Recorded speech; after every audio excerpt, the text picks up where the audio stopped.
Sur le front des inondations, petit coup de main bien utile aujourd'hui à Traux. 80 Français sont arrivés sur place ce matin pour aider donc toutes les personnes sinistrées. Quasi 2 mois après l'arrivée de ces pluies, eh bien, ils sont accueillis avec toujours autant de plaisir, ces bénévoles. D'autant plus que ceux-ci viennent de très très loin. Le reportage de Colin Hulput, Antoine Lepavec et Estelle Falzone. Les renforts arrivent de France.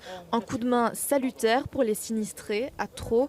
L'organisation est bien rodée. Ces bénévoles n'en sont pas à leur coup d'essai. Il y a moins d'1 an, ils étaient sur le terrain auprès de sinistrés dans leur propre pays.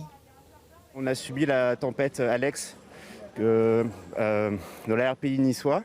Et du coup, tous les week-ends, tous les samedis, on vient en aide dans nos vallées pour les aider. Voilà. C'était normal de venir les aider et réparer tout ça. Et parmi les 80 bénévoles du Secours populaire français, des victimes de la tempête Alex, sinistrées en octobre 2020, Bernard vient aujourd'hui apporter son expertise. On commence par un chantier où on va décaper en fait, des murs qui ont pris l'eau pour pouvoir assainir par la suite, quoi. Alors j'avais pas fait chez les autres, mais j'ai fait ça chez moi, oui, suite à la tempête. Dans les maisons, les murs sont toujours gorgés d'eau. Il faut tout arracher.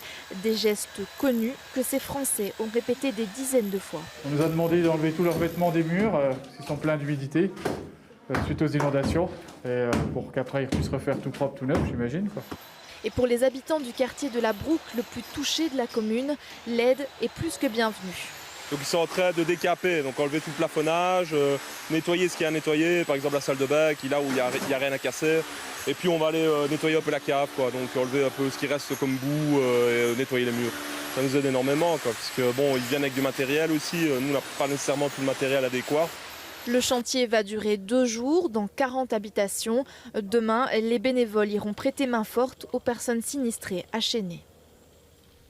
Il est 13h13 à suivre dans ce journal des journaux.